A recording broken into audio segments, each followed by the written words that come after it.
Good morning. Okay, so this is a video, obviously, for changing strings. This is on the Martin HD28, and the strings I use on this are the Martin Retro Acoustic, the Tony Rice's MTR13. They're Tony's choice. Anyway, I gave them a try on this HD28. The guitar my students gave me with a D35, they don't sound as good on that. But they're about $10 a set. And I get them at my local guitar in bulk. And by doing that, I get a little bit of a discount on the price because I buy, they come in boxes of 10 sets. So I usually buy a box. And they'll last me, 4 months or so, because I like to change them frequently, especially these because I play them a couple hours every day. So and I'm at the point of changing them again, and I promised Jason that I would do a video of it. So the MTR, now the difference is they're medium gauge, they're 13s, but they're slightly kind of a hybrid, because on the standard 13s, like this is the phosphor bronze, which is what I use on my D35, the EJ17s from D'Addario's, and then I use the Martin MTR13 nickel, Tony's choice. But anyway, and what's really kind of cool about them is the MTR13s, your first string, highest string is 13 1,000ths of an inch, 0.013.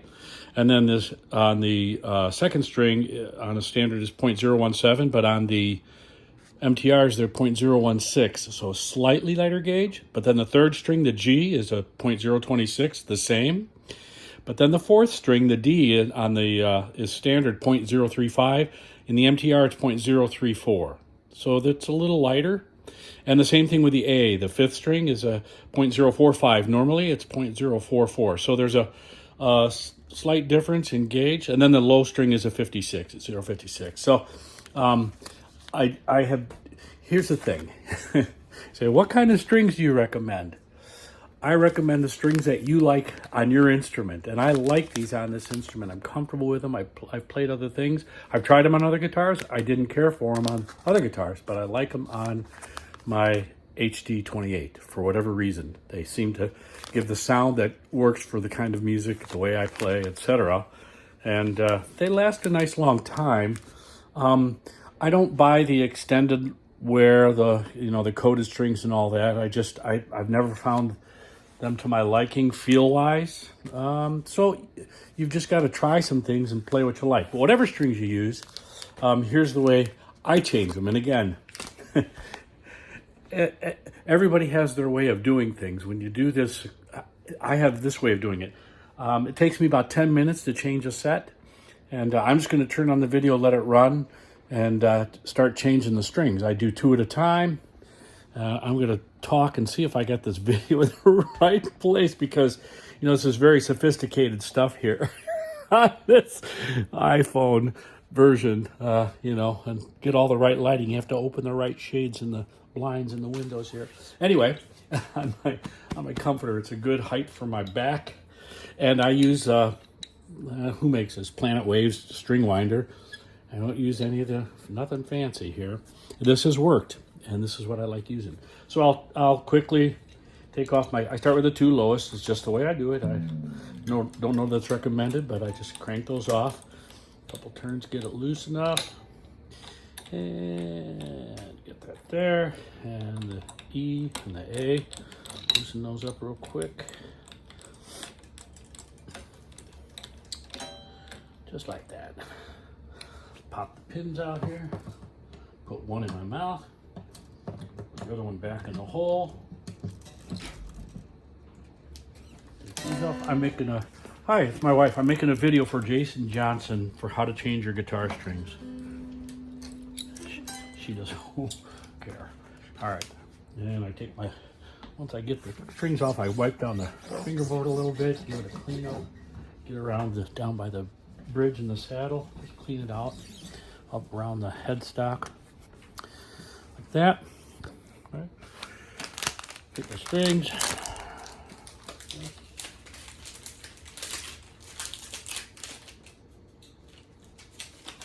E.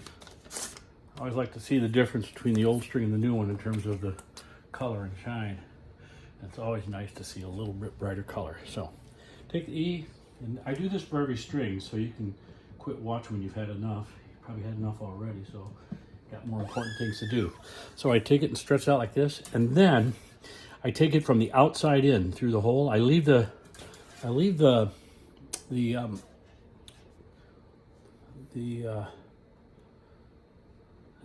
pin here turned slightly, whatever you call these things, where the strings go through on a slight angle. And so then I get it through, I push it through the hole, and then I pull it to about where, and this I saw in some video, somebody recommended this, and it's worked well for me, to where I got just enough tension in. I don't do a lot of wraps, so I do just enough, a little tension in there, and pull it up a little tighter. I don't know if I can get this if it's on camera or not, if I'm in the way. Again, very sophisticated stuff. See if this is useful to anybody. And then I get about at the second fret here, I put down my middle finger and I lift my first finger under it and I pull it up so it's bent. And that's where the string is. There's a little tension there. And then I take the string and I wrap it over the top just like that. Hold it in place, and then give it a couple of cranks. I kind of keep it down so it stays. The first wrap goes over where the string comes through, and the second wrap goes under. And you make sure you got it in the right part of the nut. There we go. And just get enough tension out. See, and now I've got it where I can snip it off and bend that little part down where it's not going to poke somebody in the finger, at least you hope. Okay? And that's the first one, and then I just go through them all like that. Next is the A. Let's see if I can, I don't know if I can get this any closer to kind of let you see. I'm going to take a little more time with this one, and just to give you a close-up, push it in here and push it down. Now I want to show, like, if you look, this is slightly on an angle this way, the hole through the pin here. This, what do they call those? What am I drawing a blank? And so when I put this through, you'll notice it kind of goes through at a slight diagonal, because then when I pull it tight, it catches the edge of the hole there a little bit and gives it a little hold so it doesn't keep slipping out.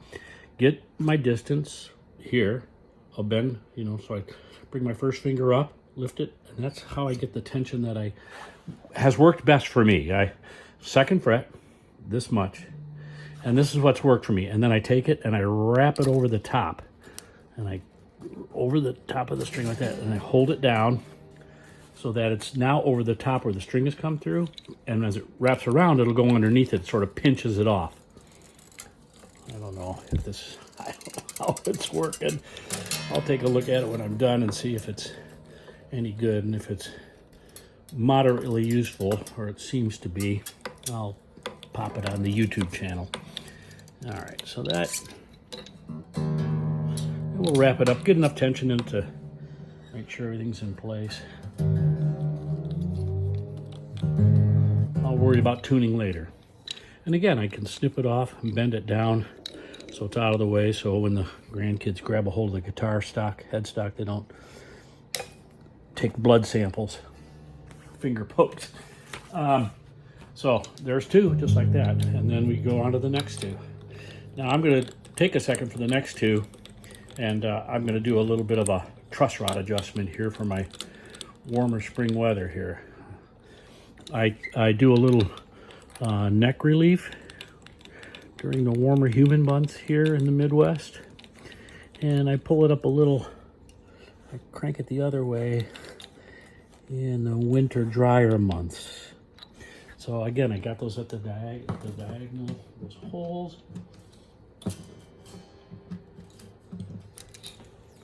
Pull those off, there they go. Now I'm gonna go ahead and get my wrench. for my truss rod wrench, or Martin. And I'm going to give that just a little bit of a turn before I tune up the guitar. At least I thought I was going to. Where are you? I hear you. There it is. Okay. All right. Well, if you're familiar with this, this is your adjusting truss rod adjustment. I give it just a little bit of a relief here during the summer months. If I can find it.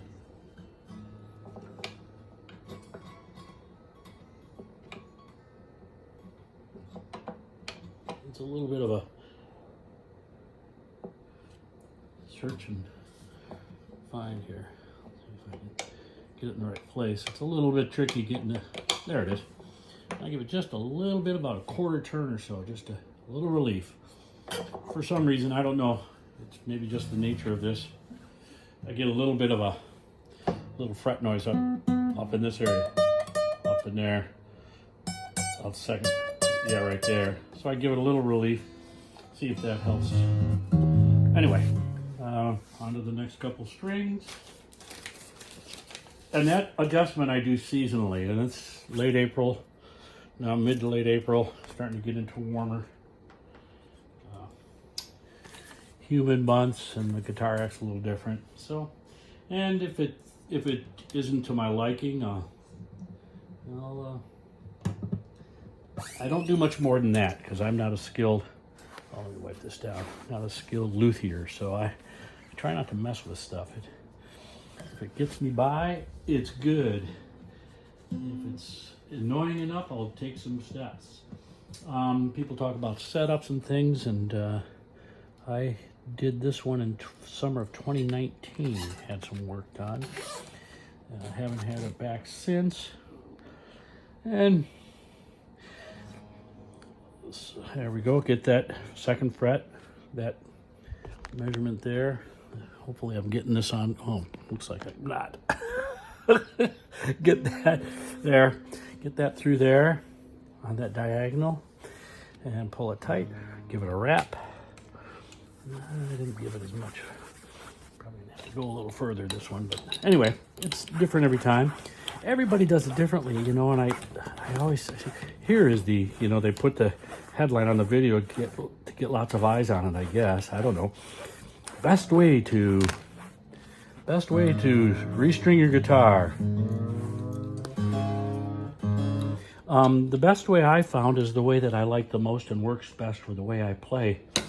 and my playing habits. I found the strings that I like.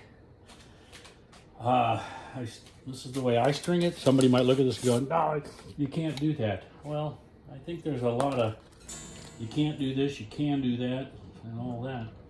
But then as soon as you see somebody says, you got to, now this one we've got to come from the outside, always outside in. So shove it through the outside, towards the outside of the headstock. Pull it through, get about that much in it there, and then give it a wrap. These higher strings are a little trickier. They are a little slippery, a little more slippery and a little finer, so they can slip through the holes a little bit. And it takes a little practice to get to where you can hold them steady, and they that one seems to have worked out okay. And there we go, close enough. Snip it off and do two more. I broke my rule, didn't I? Oh, I did. There's two, D and G. So D and G, those two together. Now the next two are a little trickier. B and E. And if you're still watching this video, I suggest you reconsider your life. Because, holy cow, who wants to watch this? I've got some paint drying. We could go look at that. And it won't be long. We can start watching the corn grow. Yeah. It's like... But I like changing my guitar strings. I enjoy doing it. Some people find it absolute tedium. But it's just, it doesn't take that long once you do it enough. You know, and again, I'm chit-chatting around here, horsing around, and I don't do it in a hurry. I just take my time and do it steady, one at a time, and clean it up a little bit. There we go. And now the B string, which is a 0.016 rather than 0.017. And these get a little tougher to hold in place. It takes, at least initially, it's not gotten better. After you do it enough times, it gets easier, like anything you practice. Get used to whatever the. Oh, and I did want to say something else. I think it's really important. These pins, these end pins, when they're notched like that, make sure that notch is facing forward so you're not pinching the string as it comes out of the bridge plate and up over the saddle.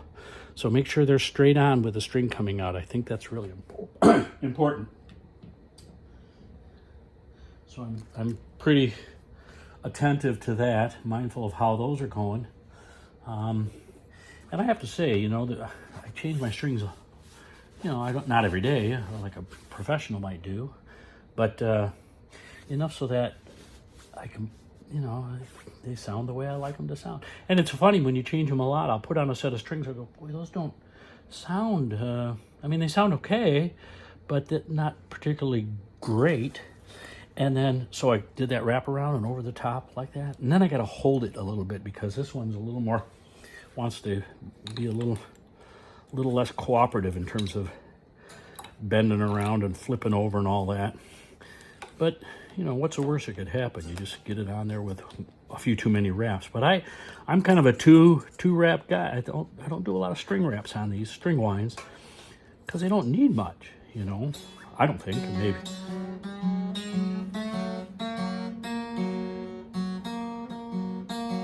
There we go. That guy's on close enough for now.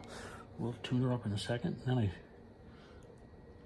I like the string winder. It's nice. It's got this string snipper on the end, and every time I turn around, there's new gear, there's new this, and there's new that. And when you're starting out, you're kind of you're like that golfer looking for the perfect driver that hits the ball a mile. And it ain't the club. It's the guy swinging it. Same thing with a guitar.